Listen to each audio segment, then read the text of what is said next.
کا کارنامہ، وہ یہودی فتنہ گر، وہ روح مزدق کا بروز، ہر تباہ ہونے کو ہے اس کے جنون سے تار تار. اسی طرح وہ عبداللہ ابن سبا یہودی فتنہ گر. آج اہل تشیع میں سے بعض حضرات کہتے ہیں کہ یہ عبداللہ ابن سبا یہ تو افسانوی شخصیت ہے، اس کی حقیقت کوئی تھی ہی نہیں. حالانکہ ان کی اپنی کتاب میں رجال کشی کے اندر اس کا ذکر موجود ہے، اور یہ بھی موجود ہے کہ حضرت علی رضی اللہ تعالیٰ عنہ نے اپنے عہد خلافت میں اسے زندہ جلوایا ہے. اس کی وجہ کیا تھی؟ یہ آیا مدینے کے اندر اسلام کا لبادہ اوڑھ کر جس نے چند عقیدوں کی اشاعت شروع کی. سب سے پہلے حضرت علی تو خدا ہے، گاڈ انکارنیٹ، اوتار کا تصور. جیسے ہندوؤں میں ہے رام چندر جی خدا کا اوتار، اور عیسائیت میں بھی پہلے گاڈ انکارنیٹ کا تصور تھا کہ حضرت مسیح خدا کا اوتار، انکارنیشن آف گاڈ. تو اس نے کہا کہ حضرت علی تو خدا کا اوتار ہے، خدا ہے. نمبر 2 اس نے کہا کہ ہر نبی کا ایک وصی ہوتا ہے جس کے حق میں وہ وصیت کرتا ہے. تو حضور صلی اللہ علیہ وسلم کے وصی حضرت علی ہیں، لہذا خلیفہ تو اول روز سے حضرت علی ہے. حضرت ابو بکر، حضرت عمر، حضرت عثمان یہ تو غاصب ہے، اور حضرت عثمان کی خلافت تھی اس وقت تو خاص طور پر. پھر اس نے جو قبائلی عصبیت تھی اسے بھڑکایا. پرانی جو عصبیت چل رہی تھی قریش کے اندر، وہ 2 گھرانے ایک دوسرے کے مد مقابل تھے. دیکھیے، ایک ہوتا ہے قبیلہ، ایک ہوتا ہے گھرانہ. ہمارے پنجاب میں ایک قبیلہ ہے وٹو قبیلہ، اس کے گھرانے بہت سے، مانے کے، لالے کے، سجے کے، شامت کے. یعنی کوئی لالا تھا ان میں سے بڑا، ان کے بیٹے ہو گئے لالے کے، ان کی اولاد، خاندان یہ کہلاتے ہیں. قبیلہ ایک یہ وٹو قبیلہ. تو قبیلہ تھا قریش، اس میں گھرانے بہت تھے، بنو ہاشم، بنو امیہ، بنو تیم، بنو عدی، یہ بہت سے گھرانے تھے. تو چوٹی کے 2 گھرانے جو تھے وہ بنو ہاشم اور بنو امیہ، ان کے درمیان چپلش تھی، مقابلہ، مسابقت. اور یہ مسابقت فی الخیر بھی ہوتی تھی. اگر انہوں نے غریبوں کو کھانے کھلائے ہیں تو ہم ان سے بڑھ کر کھلائیں گے، اگر وہ حاجیوں کی خدمت کرتے ہیں تو ہم ان سے بڑھ کر کریں گے. تو ان کے اندر یہ مسابقت فی الخیر بھی تھی، لیکن چپلش تھی کہ کوئی ہم سے آگے نہ نکل جائے. وہ سمجھتا تھا وہ آگے نہ نکل جائے. اس شخص نے اس پرانی عصبیت کو تازہ کیا کہ حضور تو بنو ہاشم میں سے تھے، لہذا خلافت حق ہے بنو ہاشم کا، یہ غاصب ہے. اس سے پہلے 2 خلفاء جو تھے وہ نہ بنو ہاشم سے تھے نہ بنو امیہ سے تھے. حضرت ابو بکر بنو تیم میں سے تھے، چھوٹا قبیلہ تھا. حضرت عمر بنی عدی میں سے تھے، وہ بھی چھوٹا قبیلہ تھا. یہ حضرت عثمان پہلے خلیفہ جو بنو امیہ میں سے تھے، جن کی پرانی چپکلش بنو ہاشم سے تھی. اب اس کو موقع مل گیا کہ پرانی قبائلی عصبیت کو بھڑکائے. یہ ہے اصل میں اس فتنے کا پس منظر عبداللہ ابن سبا نے جو آ کر پھیلایا ہے. اور اس کی تفصیل میں اس وقت میں نہیں جا سکتا، کیسے یہ فتنہ پروان چڑھا، کیا انہوں نے اسٹریٹجی اختیار کی. کہ یہ کیا کرتے تھے، گروہ بنا کر بھیجتے تھے لوگوں کو. کوفے میں جاؤ تو وہاں پر دمشق کے گورنر کے خلاف اور مصر کے گورنر کے خلاف الزامات لگاؤ، اس نے یہ کیا، وہ غبن کر گیا، وہ یہ کر گیا، وہ خیانت کر رہا ہے، وہ رشتہ داروں کو پال رہا ہے. اور عثمان کے خلاف بھی تقریریں کرو رضی اللہ تعالیٰ عنہ. دمشق میں جاؤ تو کوفے کے گورنر کے خلاف، کیونکہ دمشق کے گورنر کے خلاف بات کرو گے تو لوگوں کو معلوم ہوگا کہ یہ جھوٹ بول رہے ہیں. لیکن یہ کہ وہاں تو تم بات کرو کوفے کے گورنر کے خلاف اور مصر کے گورنر کے خلاف اور حضرت عثمان کے خلاف. مصر میں جاؤ تو بات کرو کوفے کے اور شام کے گورنر کے خلاف اور حضرت عثمان کے خلاف. یہ انہوں نے ایسا اٹھایا. اور اس زمانے میں آپ کو معلوم ہے ذرائع نشر و رسائی تھے نہیں، نہ اس فتنے کی پتہ چل سکا جب تک کہ وہ فتنہ جو ہے پوری طرح برگ و بار لا کر تراور درخت نہیں بن گیا. اس کے نتیجے میں حضرت عثمان رضی اللہ تعالی عنہ شہید ہوئے، اور خلیفہ پھر حضرت علی رضی اللہ تعالی عنہ کو انہی سوائیوں نے، جنہوں نے گھیراؤ کیا تھا، جنہوں نے حضرت عثمان کو شہید کیا ہے، یہی حضرت علی رضی اللہ تعالیٰ عنہ کے ارد گرد ہو گئے. اور حضرت علی رضی اللہ تعالیٰ عنہ بھی نہیں چاہتے تھے خلافت کی بیعت لینا، لیکن آخر کیا کرتے؟ کیا وہ امت کو بغیر خلیفہ کے چھوڑ دیتے؟ حضرت زبیر سے کہا گیا، انہوں نے نہیں مانا، رد کر دی بات. حضرت طلحہ سے کہا گیا، انہوں نے نہیں مانا. حضرت علی سے کہا گیا، اب عشرہ مبشرہ میں سے یہی تو تھے نا، لہذا انہوں نے تسلیم کر لیا، خلافت ہو گئی. لیکن اس کے بعد جو خانہ جنگی ہوئی ہے، اس خانہ جنگی کے نتیجے میں نوٹ کر لیجئے کہ 1,00,000 کے قریب مسلمان ایک دوسرے کی تلواروں اور نیزوں اور برچھیوں اور تیروں سے ختم ہو گئے، ہلاک ہو گئے۔ یہ ہماری تاریخ کا تاریخ ترین باب ہے۔ 5 سال،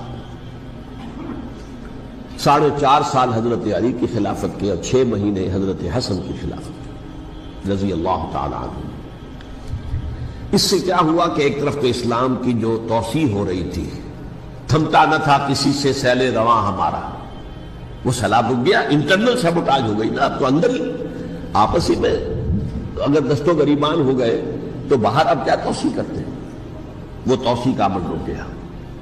اور یہ سمجھیے کہ جیسے ٹرک اگر کبھی چل رہا ہو، بھرا ہوا ہو، لوڈنگ، اور وہ چڑھائی چڑھ رہا ہو، تو اگر کہیں موشن ٹوٹ جائے، ٹرک کو رکنا پڑے، تو ڈرائیور کے جان پر بن جاتی، اس لیے کہ اس کو دوبارہ سٹارٹ کرنا، اور جبکہ وہ چڑھائی پر ہے، انکلائن پر ہے، آسان کام نہیں ہوتا، خطرہ ہوتا ہے وہ پیچھے جو ہے وہ نہ جائے۔ اور پہاڑی علاقوں میں آپ کو معلوم ہے ذرا پیچھے چلے جانے کا مطلب جو ہے بہت خطرناک جو ہے نتیجہ نکل سکتا ہے۔ بہرحال حضرت علی رضی اللہ تعالیٰ عنہ نے اپنے خلافت میں ایک کام یہ کیا، اب اس کی کیا مصلحتیں تھیں یہ تو انہی کے علم میں ہوگا، ہم قیاس کر سکتے ہیں اور میں اس تک میں نہیں جانا چاہتا۔ ابھی تک خلافت کا مرکز تھا مدینہ منورہ، حضرت ابوبکر، حضرت عمر، حضرت عثمان، وہیں جہاں حضور صلی اللہ علیہ وسلم رہے تھے اور جہاں پر کہ حضور مدفون تھے۔ لیکن حضرت علی نے اپنا مرکز جو ہے وہ کوفہ بنا دیا۔ اچھا، اس کی ایک ظاہری وجہ یہ سمجھ میں آتی ہے کہ اسلام کا جو پھیلاؤ ہو گیا تھا، وہ سلطنت اتنی وسیع ہو گئی تھی کہ مدینہ منورہ بہت جنوب میں اور بڑے صحرا کو عبور کر کے جانا ہوتا تھا۔ کوفہ جبکہ ایسی مقام پر تھا کہ جہاں سے مشرقی راستہ جا رہا ہے ایران کو، عراق کے اندر تو ہے وہ شہر کوفہ، اور پھر ایران اور خراسان اور ہندوستان کو راستہ جا رہا ہے، وہیں سے شمال کی طرف جا رہا ہے، شام کی طرف اور ترکی کی طرف، اور وہاں سے پھر یہ کہ مغربی افریقہ کو بھی کنٹرول کرنا، جو شمالی افریقہ تھا وہ بھی آسان تھا۔ بہرحال حضرت علی نے کوفہ کو اپنا مرکز بنایا، اور نتیجہ یہ ہوا کہ سبائیوں کا بھی مرکز وہی بن گیا، چونکہ انہوں نے اپنے آپ کو گردا گرد رکھا حضرت علی کے رضی اللہ تعالیٰ۔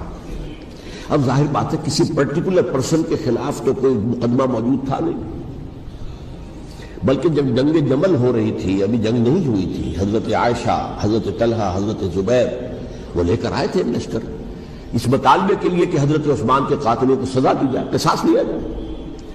حضرت علی رضی اللہ تعالیٰ عنہ سے گفت و شنید ہو رہی تھی، حضرت علی جو ہے اس پر آمادہ ہو گئے کہ ٹھیک ہے، میں جو بھی قاتلین عثمان ہیں ان کو گرفتار کر کے سزا دوں گا۔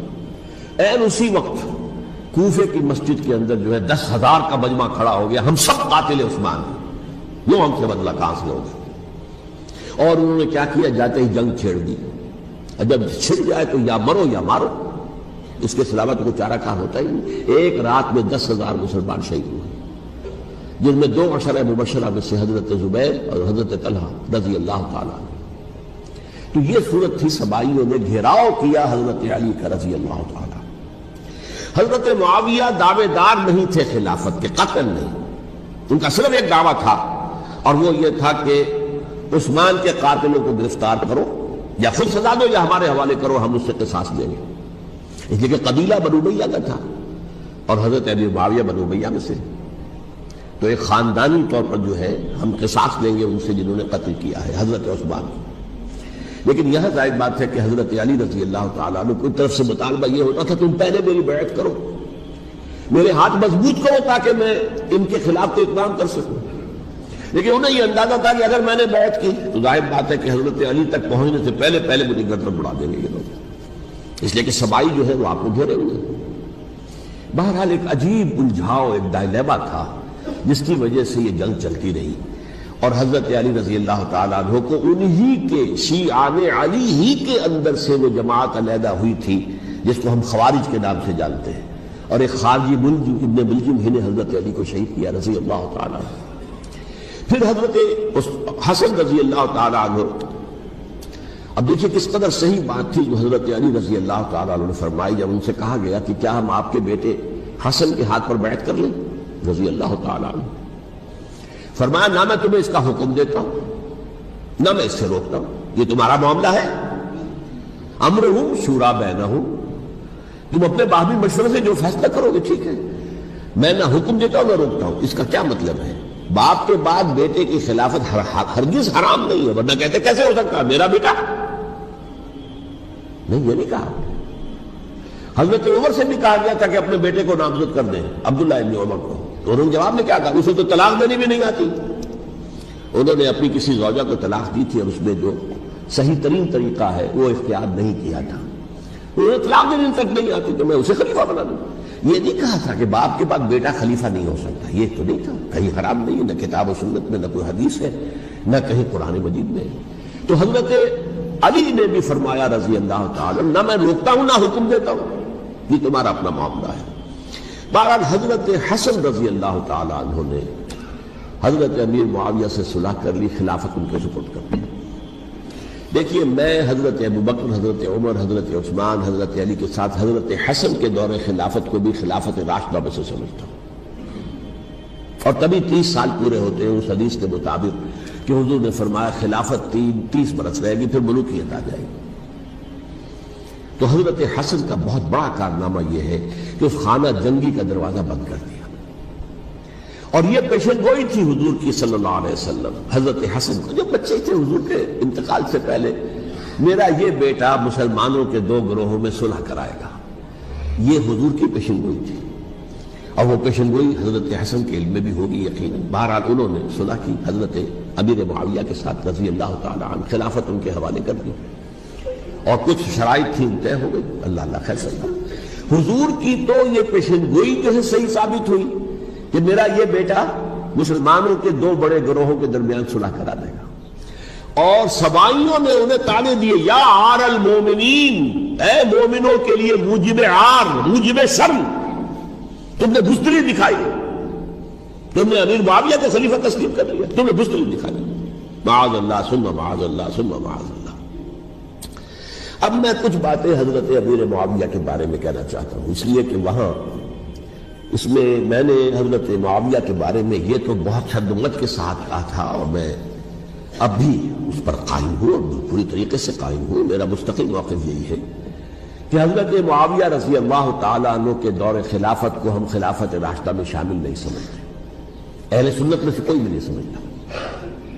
لیکن اس کے ساتھ میں نے حضرت امیر معاویہ کے کچھ مناقب بھی بیان کیے تھے تاکہ پلڑا جو ہے ترازو کا، اس کے دونوں پلڑے سامنے آ جائیں. لیکن یہ وہ حصہ میرے اس بیان کا نکال دیا گیا، ختم کر دیا گیا. یہ میں نہیں جانتا کہ اس میں کیا مصلحت دیکھی گئی ہے. اس میں تو کسی کے لیے کوئی معاملہ ایسا نہیں تھا کسی کے جذبات کو جو ہے وہ ٹھیس پہنچانے والا. کیونکہ میں نے کہا وہ خلیفہ راشد نہیں تھی، صاف میں نے کہا، بلکہ وہ دور ملوکیت کا آغاز ان سے ہو گیا. بلکہ جب ایک صاحب نے یہ کہا کہ کربلا کے بعد سے دور ملوکیت آ رہی تھی، تو میں نے کہا نہیں جناب، دور ملوکیت تو 20 سال پہلے پوری ہو چکی تھی، شروع ہو چکی تھی. حضرت امیر معاویہ کے بھی 20 سال میں وہ دور ملوکیت میں شمار ہیں. انہیں کسرى العرب بھی کہا گیا، عرب کے کسریٰ، جو شہنشاہ ایران کا خطاب تھا. حضرت معاویہ رضی اللہ تعالیٰ عنہ کو کسرى العرب کہا گیا، عرب کا کسریٰ یہ. لیکن دوسری طرف یہ ہے کہ وہ صحابی رسول رضی اللہ تعالیٰ حضور کے برادر نسبتی بھی ہیں، حضور کے سالے ہیں. ان کی ہمشیرہ ام حبیبہ حضور کی زوجہ محترمہ ہیں، ام المومنین ام حبیبہ رضی اللہ تعالیٰ عنہ. پھر کس قدر معتمد علیہ تھے حضور کے کہ کاتبان وحی میں شامل تھے. وحی کی کتابت کرنے والے چند لوگ تھے جنہیں کہ حضور کہتے تھے کہ اب یہ آیت لکھ لو. ان میں سے ایک امیر معاویہ بھی رضی اللہ تعالیٰ. تو بڑے توازن کی ضرورت ہے. دیکھیے صحابہ کرام کا جہاں تک تعلق ہے، اہل سنت کا موقف یہ ہے کہ صحابہ تو کلہم عدول، صحابہ سب کے سب نیک نیت ہے اور ان کی روایت جو ہے قبول کی جائے گی، رد نہیں کی جائے گی، ان پر کوئی جرح و تعدیل نہیں ہوگی. اس لیے کہ ان کا تزکیہ محمد رسول اللہ صلی اللہ علیہ وسلم نے کیا تھا. لہذا یہ تو ہو سکتا ہے کہ کسی صحابی سے کوئی خطا ہو جائے، لیکن وہ خطا اجتہادی ہوگی، نیت کی خطا نہیں ہوگی، نیت کی غلطی نہیں ہوگی. اگر کسی صحابی کی نیت پر حملہ کیا جائے تو یہ اصل میں طعن ہے، حملہ ہے حضور پر کہ وہ تربیت دے نہیں سکے اپنے ساتھیوں کو. معاذ اللہ ثم معاذ اللہ ثم معاذ اللہ، وہ تزکیہ کر ہی نہیں سکے. 3 جگہ جو قرآن میں آیا ہے یتلو علیہم آیاتہ ویزکیہم، تو کیا تزکیہ کیا؟ اگر ان کے قریب ترین ساتھی جو تھے، اگر ان کے اندر بھی بدنیتی تھی اور دنیا کی طلب تھی اور دنیا کے اندر اقتدار حاصل کرنے کا جذبہ تھا، تو پھر کیا کیا تذکیہ کیا؟ معاذ اللہ ثم معاذ اللہ۔ لہذا صحابہ سب کے سب عدول ہیں اور ان سے اختلاف ممکن ہے، لیکن ان کی نیت پر حملہ نہیں ہو سکتا۔ تو حضرت امیر معاویہ کی شخصیت ایک چیز ہے، آپ کا دور خلافت دوسری چیز ہے۔ شخصیت کے اعتبار سے صحابی رسول ہے، برادر نسبتی ہے حضور کے صلی اللہ علیہ وسلم، اور پھر یہ کہ اس قدر معتمد علیہ ہے صحابہ میں سے کہ وہ کاتبان وحی، یہ عام آدمی کے کرنے کا کام نہیں تھا جو وحی کی کتابت کرے، اللہ کے کلام کی۔ البتہ یہ ہے کہ جیسا کہ میں نے عرض کیا، ان کا دور خلافت راشدہ نہیں ہے، وہ ملوکیت کا دور ہے۔ یہ میں نے جیسے عرض کیا، میں نے ایک صاحب نے جب یہ کہا کہ ملوکیت شروع ہو رہی تھی، میں نے کہا شروع نہیں ہو رہی تھی، ملوکیت تو 20 سال پہلے شروع ہو چکی تھی۔ اسی طریقے سے ایک صاحب نے کہا تھا کہ اسلام کو قائم کرنے کے لیے حضرت حسین میدان میں آئے، میں نے کہا یہ بھی غلط ہے، اسلام تو 60 سال پہلے قائم ہو چکا تھا، نبی اکرم صلی اللہ علیہ وسلم کے دستے مبارک سے اسلام قائم ہو گیا، جعل حق و زہق الباطل ان الباطل کان زہوقا، پھر 30 برس تک وہ کامل شکل کے اندر قائم رہا۔ تو اسلام جو ہے در حقیقت اب قائم کرنے والی بات نہیں تھی، البتہ اس کے اندر زوال شروع ہو گیا تھا، اس زوال کے عمل کو روکنے کے لیے حضرت حسین میدان میں آئے۔ یہ پوری چیز کو صحیح تاریخی پرسپیکٹو میں رکھنا، تو جس طرح سے دین کو قائم کرنے کے لیے دیکھیے، قائم تو کیا محمد رسول اللہ صلی اللہ علیہ وسلم والذین معہ رضی اللہ تعالیٰ عنہ، انہوں نے کیا تھا۔ ہاں اب جو ہے وہ اپنی اس شاندار حیثیت سے نیچے گرنے لگا تھا، وہ میں بعد میں عرض کروں گا کہ میں نے اسے کیا عرض کیا تھا کہ یہ اس زوال کو روکنے کے لیے کسی طریقے سے یہ اپنی اصل حقیقت میں قائم رہے، یہ حضرت حسین رضی اللہ تعالیٰ عنہ کی سعی تھی۔ اچھا، حضرت امیر معاویہ کے جو 20 سال ہیں وہ پورے امن، سکون، اطمینان، کوئی جھگڑا، کوئی